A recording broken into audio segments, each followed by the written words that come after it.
উমর ফারুক এবং রাসেল ছোটবেলা থেকে একসঙ্গে বড় হয়েছে।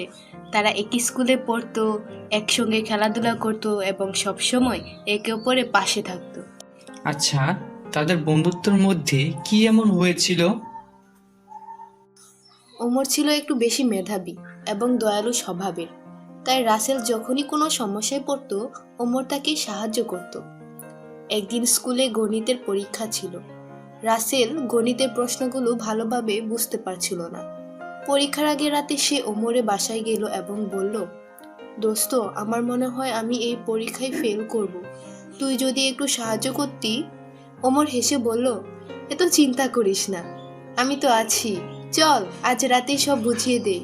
সেই রাতে ওমর ধৈর্য ধরে রাসেলকে গণিতের মূল ধারণাগুলো বুঝিয়ে দিল।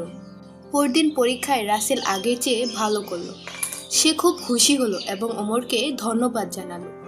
সময় কেটে যেতে লাগলো। একদিন রাসেলের বাবা গুরুতর অসুস্থ হয়ে পড়লেন, আর তাদের আর্থিক অবস্থা ভালো ছিল না। তাই চিকিৎসার খরচ নিয়ে রাসেল দুশ্চিন্তায় পড়ে গেল। সে বন্ধুদের কাছে সাহায্য চাইল, কিন্তু কেউ তেমন আগ্রহ দেখালো না।